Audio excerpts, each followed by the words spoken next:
The Ratburger by David Walliams. Chapter 6. Rat-a-tat-tat. When you think of the word rat, what is the next thing to come into your head? Rat. Vermin. Rat. Sewer. Rat. Disease. Rat. Bite. Rat. Plague. Rat. Catcher. Rat-a-tat-tat. Rats are the most unloved living things on the planet. However, what if I told you that what Zoe found in her room that night was a baby rat?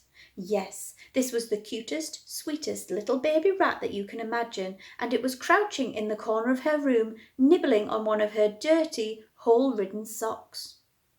With a tiny pink twitching nose, furry ears, and huge, deep, hopeful eyes, this was a rat that could win first prize in a vermin beauty pageant. This explained the mysterious droppings that Zoe had recently found in her room. It must have been this little mite. Well, it certainly wasn't me. Zoe had always thought that she would be terrified if ever she saw a rat. Her stepmother even kept rat poison in the kitchen, as there was always talk of an infestation in the crumbling block of flats. However, this rat didn't seem very terrifying. In fact, if anything, this rat appeared to be terrified of Zoe. When the floorboard creaked as she approached, it skirted the wall and hid under the bed. "Don't be scared, little one," whispered Zoe. Slowly she put her hand under the bed to try and stroke the rat. It shivered in fear at first, its fur standing up on end. "Shh, shh," said Zoe comfortingly. Little by little, the rat made its way through the garden of dust and dirt under Zoe's creaky little bed and approached her hand. It sniffed her fingers before licking one. Then another. Sheila was too idle to cook, and Zoe was so starving she had stolen a bag of her stepmother's dreaded prawn cocktail crisps for her dinner. The rat must have been able to smell them on her fingers, and despite Zoe's grave misgivings about the snack, which bore no relation to prawns or indeed cocktails, the rat didn't seem to mind. Zoe let out a little giggle. The nibbling tickled her. She lifted her hand to stroke the rat, and it ducked underneath and raced to the far corner of the room. "Shh, shh, come on, I only want to give you a stroke," implored Zoe. The rat peeked at her with uncertainty before tentatively, paw by paw, making its way over to her hand. She brushed its fur with her little fingers as lightly as she could. The fur was a lot softer than she imagined. Not as soft as ginger nuts, nothing was, but surprisingly soft nonetheless. One by one, Zoe's fingers lowered, and she was soon stroking the top of the rat's little head. Zoe let her fingers trickle down its neck and back.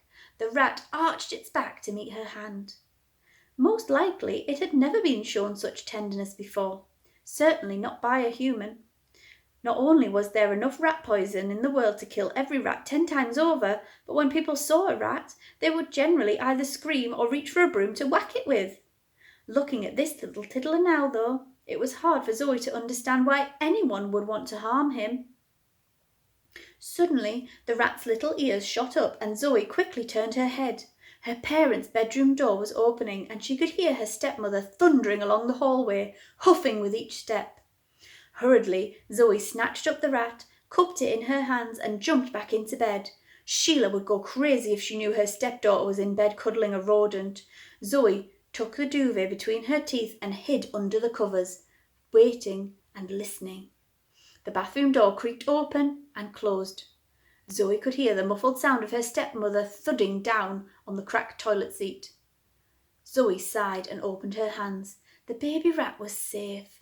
For now, she let the little rodent scamper over her hand and onto her torn pyjama top. Kiss, kiss, kiss. She made little kissing noises just like the one she used to do with Ginger Nut. And just like her hamster used to do, the rat approached her face. Zoe planted a little kiss on its nose. She pushed a dent in the pillow next to her head and gently laid the rat down into it. It fitted perfectly, and soon she could hear it snoring very quietly next to her. If you've ever heard a rat snoring before, this is what it sounds like.